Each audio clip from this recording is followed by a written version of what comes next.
네, 남페이 슈퍼 살인 사건 2편 영상이에요. 이 영상부터 보게 되신 분들은 1편이 있거든요. 1편을 보시고 넘어오시는 게 사건 전체 이해하는 데 좋을 것 같습니다.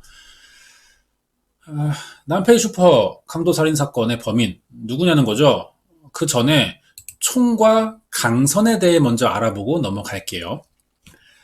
화약이 발명되면서 대포가 등장했고, 이 대포를 병사 개개인이 휴대할 수 있도록 개량한 게 지금의 소총이에요.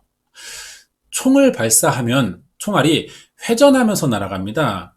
회전을 하는 이유는 이 사진에 보이는 이게 총구를 잘라본 내부예요.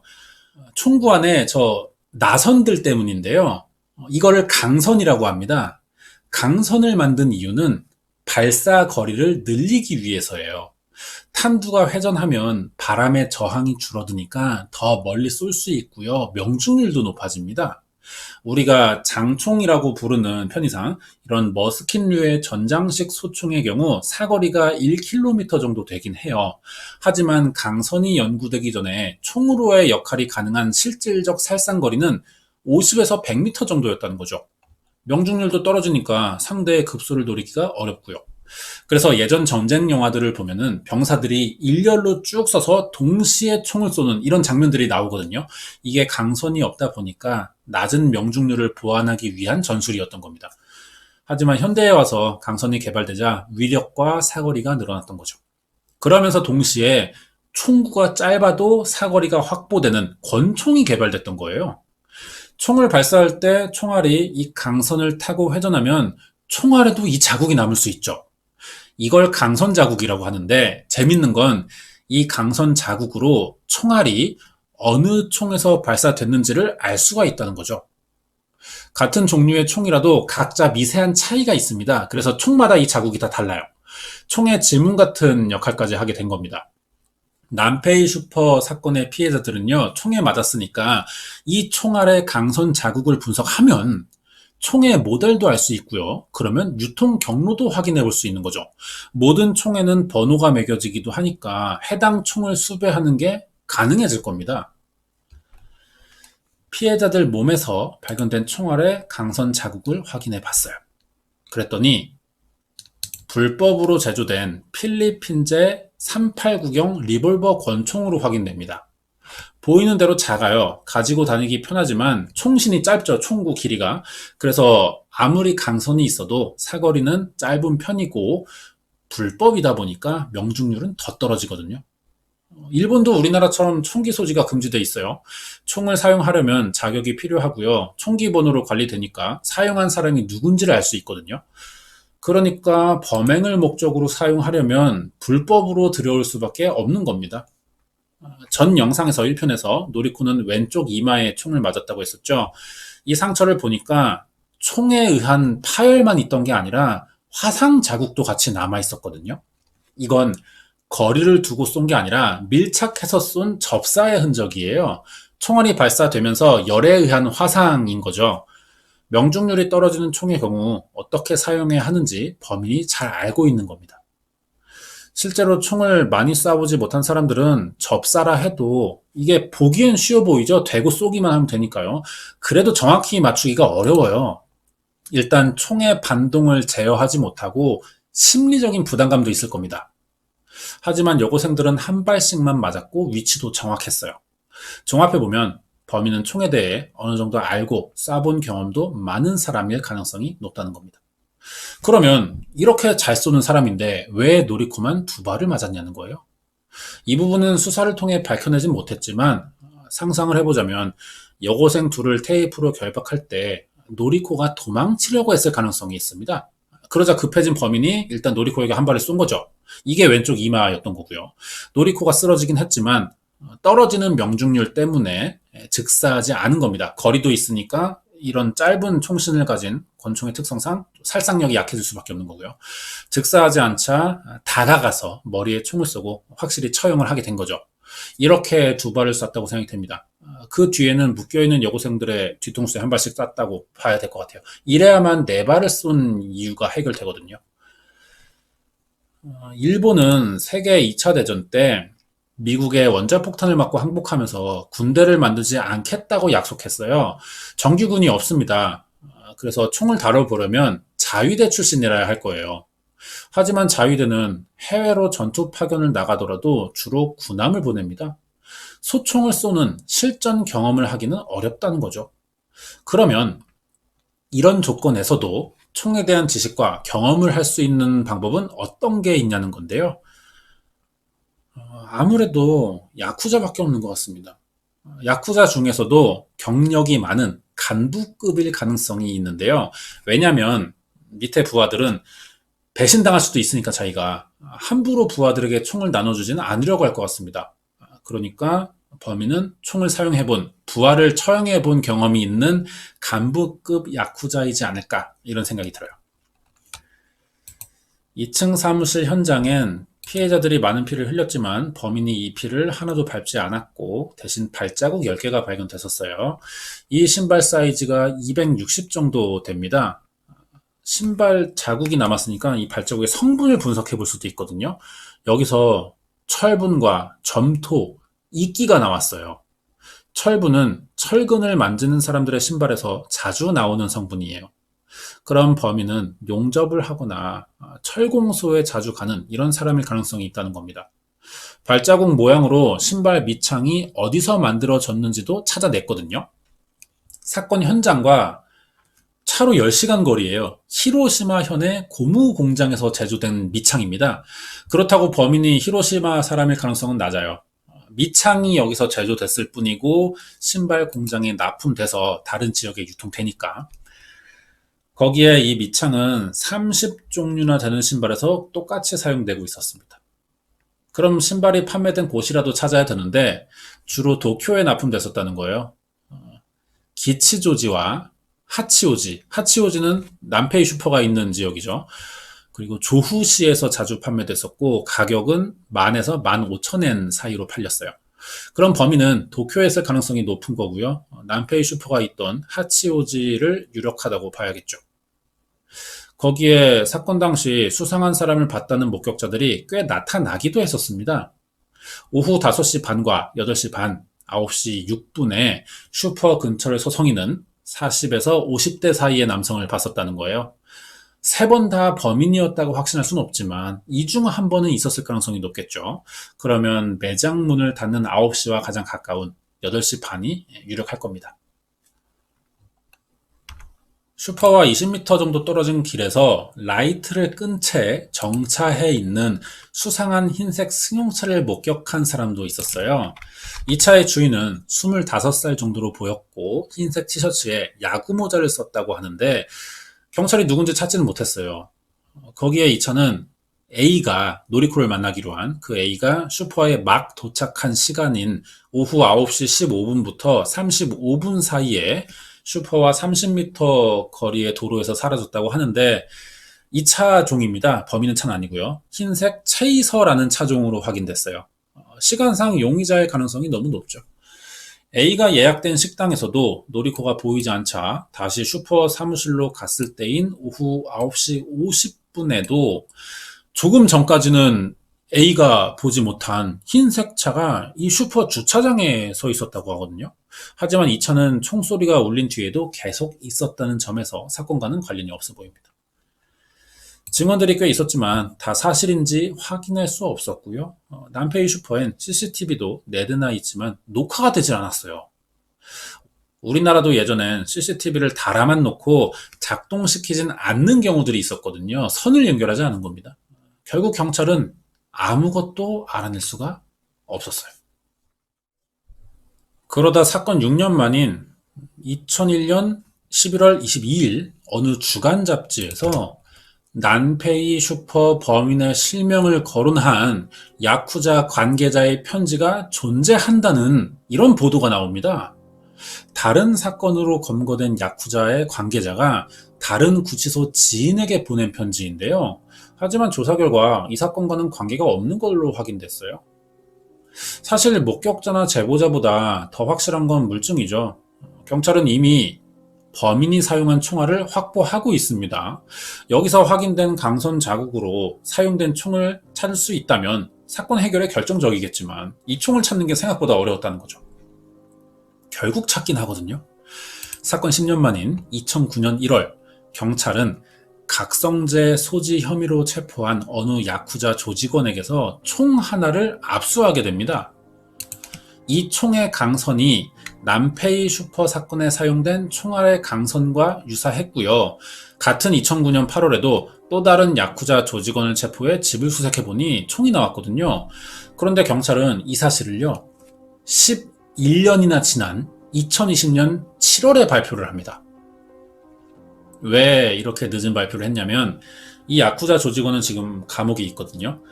2009년 5월에 이 총을 입수했다고 진술했지만 어디서 구했는지를 말하지 않은 거예요. 그러니까 이게 범행에 사용된 총이 맞아도 이 사람을 범인이라고 단정할 수는 없던 거죠. 두 야쿠자는 서로 조직도 다르고요. 압수된 총도 달라요. 남페이 슈퍼 살인사건의 관련은 없을 가능성이 있지만 총은 그래도 흉기가 맞을 가능성이 둘 중 하나가 높은 상황이라 지금 유통 경로를 조사 중에 있다고 합니다.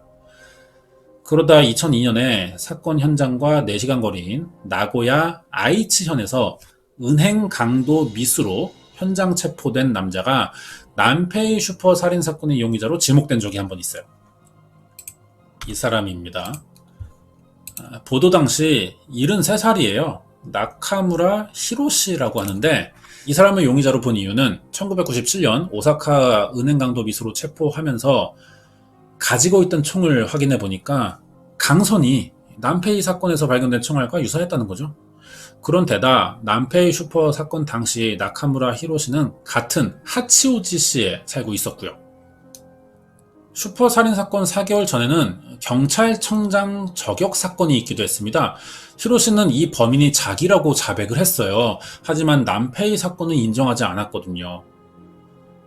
그러다 2007년 7월에 오사카 지방법원이 오사카에서 발행한 주간 잡지는 증거도 없이 히로시를 범인처럼 보이게 보도했다며 히로시에게 80만 엔을 지급하라는 판결을 내리면서 히로시도 이 남페이 사건의 용의선상에서 벗어나게 됩니다.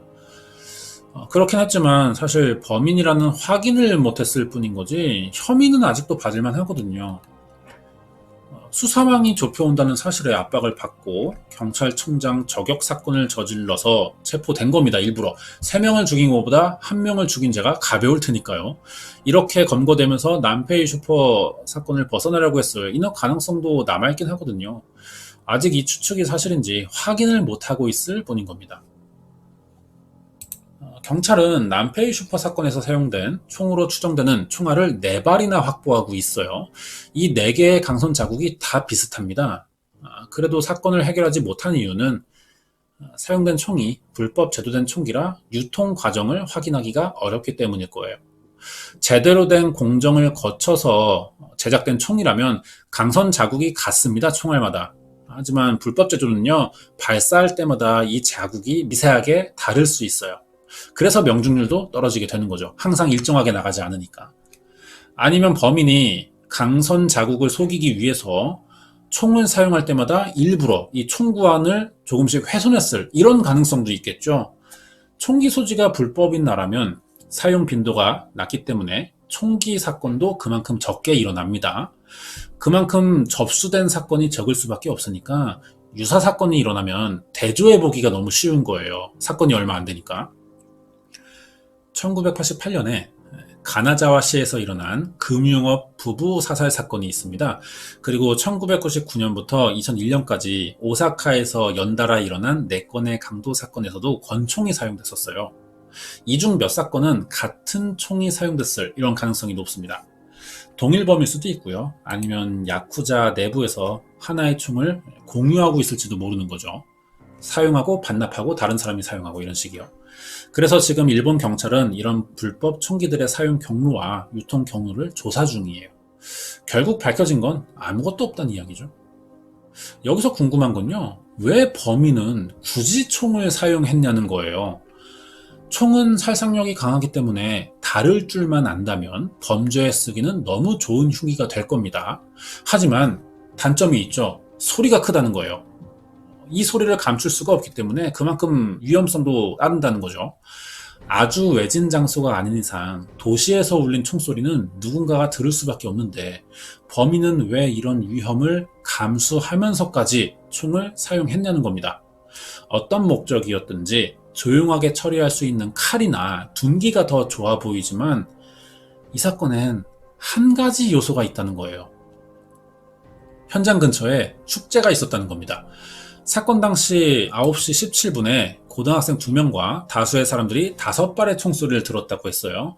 하지만 이건 사건이 알려지면서 사실은 총소리였던 거라고 알게 된 사실이에요. 그 당시 사람들은 이게 불꽃놀이 소리라고 생각했었다는 겁니다.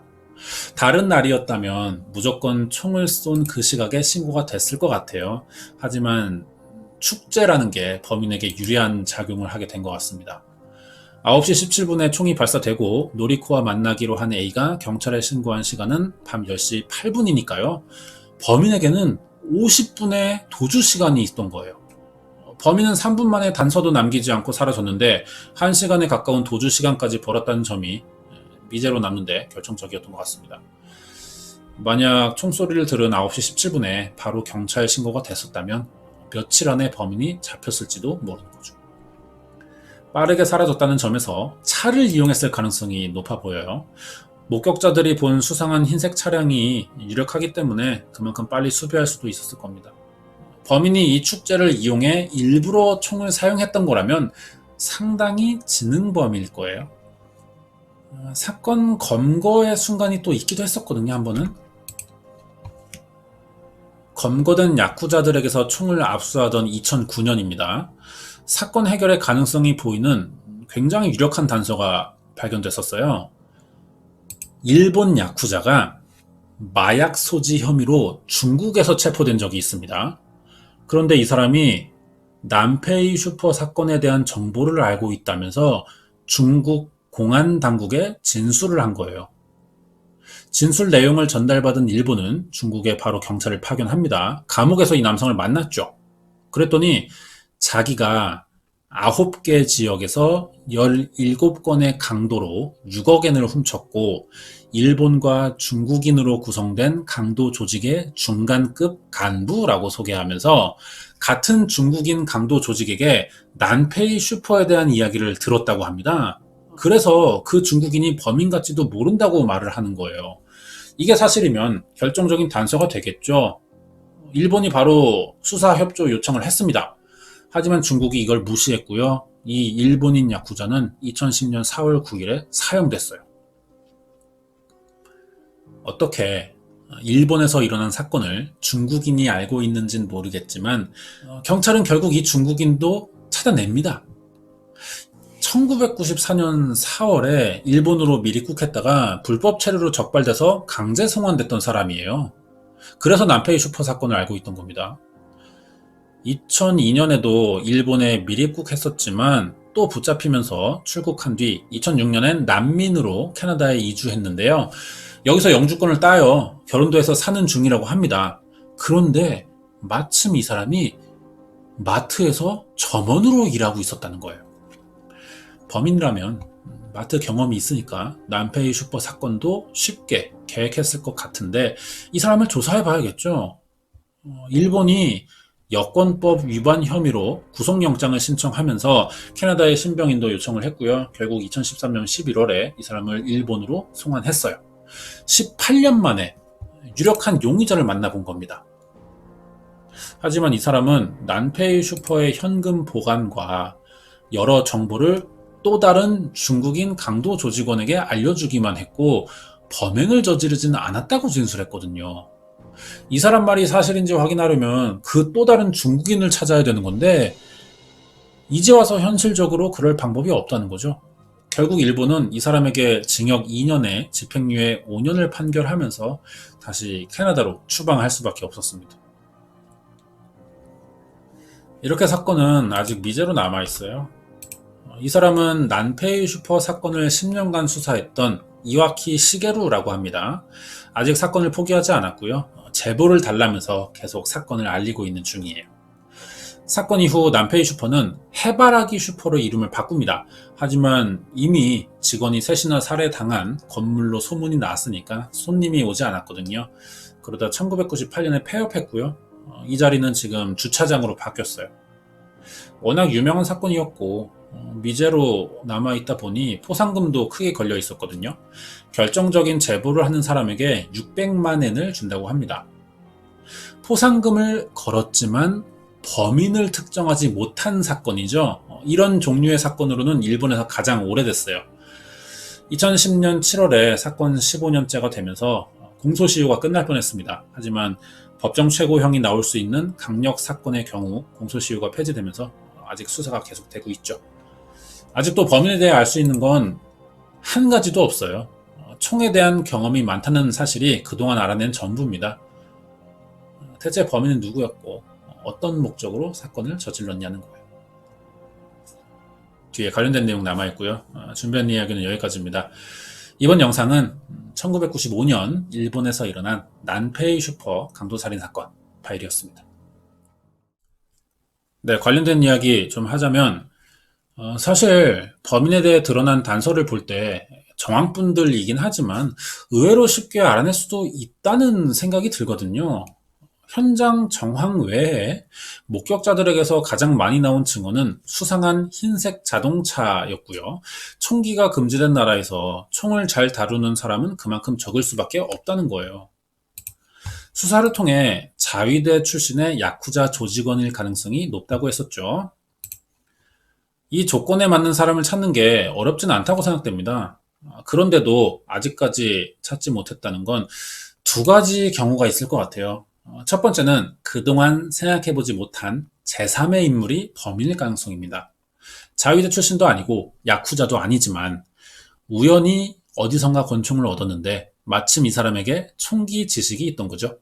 그러다 어떤 이유로 범행을 저질렀지만 마침 축제 기간과 겹친 거고요. 아무것도 의도하진 않았지만 우연의 연속으로 범인에게 유리한 상황이 벌어졌을 이런 가능성이에요. 두 번째는 범인이 외국인이거나 불법 체류자일 경우입니다.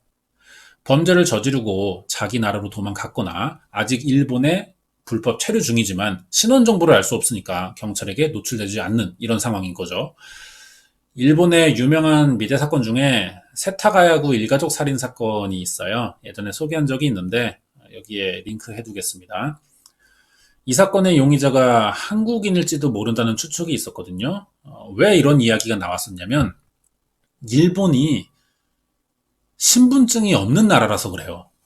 마이 넘버 카드라는 신분 증명 카드가 있긴 하지만 이게 반드시 발급받아야 하는 것도 아닌데다 주기적으로 갱신시키지 않으면 사용이 안 된다는 거죠. 말하고 싶은 건 주민등록을 만들려면 국가가 전 국민의 지문을 채취해서 데이터베이스화 해야 된다는 겁니다.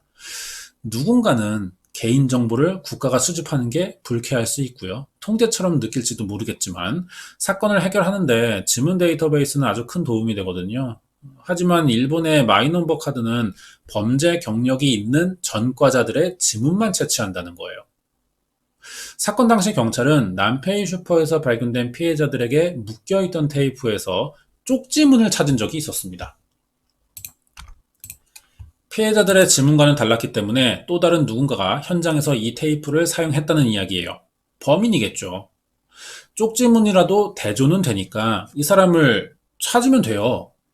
하지만 1995년에 일본은 테이프에 찍힌 지문을 분석하는 기술이 없었고요. DNA 채취도 불가능했습니다. 그래서 계속 증거품으로 보관해 오고만 있다가 2015년에 이 지문을 채취하는 데 성공했어요. 이걸 범죄자로 등록된 1000만 명의 지문 데이터베이스에 대조해 보니까 일치하는 사람이 한 명 나왔거든요. 이름이 나카무라 미노루라는 남성이었습니다. 아까 이야기한 그 나카무라와는 다른 사람이에요. 난페이 슈퍼가 일어나기 전에 나무를 화분에 심는 분재 절도 사건을 저질렀다가 잡혀요. 그래서 지문이 데이터베이스에 등록됐었거든요. 하지만 이 사람이 이미 지문을 확인했을 때는 사망한 상태였습니다. 그래도 이 사람을 한번 조사해 보니까 운송업을 했었어요. 앞에 영상에서 범인의 신발 밑창엔 철 성분이 있었다고 했죠. 운송업이다 보니까 처를 옮기는 이런 경우들도 있었을 겁니다. 이런 데다 이 사람이 젊을 때 야쿠자였었고 가지고 있던 차가 한 대 더 있는데 이게 흰색 승용차로 밝혀졌다는 거예요. 거기에 남페이 슈퍼 한 달 전쯤엔 장남이 아들이 교통사고를 저질러 큰 돈을 물어주게 됐었다는 거죠. 마침 나카무라 미노루의 지인이란 사람의 증언도 들을 수 있었거든요. 평소 미노루는 자기가 야쿠자 출신이라 급할 때 돈 구할 방법을 잘 안다고 말해 왔었다는 거예요. 이 정도면 이 사람이 범인 같아 보이죠? 그럴 수밖에 없습니다. 지문이 법정 증거로 채택되려면 최소 12곳 이상이 일치해야 된다 그래요. 나카무라 미노루의 지문과 남페이 슈퍼에서 피해자들을 묶은 데 사용한 테이프에 찍혀있던 지문은 처음엔 4곳이 일치했어요. 하지만 재수사를 통해 8곳이 일치한 것으로 확인됐거든요. 법정 증거가 될 만큼은 아니에요. 하지만 8곳의 지문이 일치할 확률은 1억 분의 1이라고 합니다.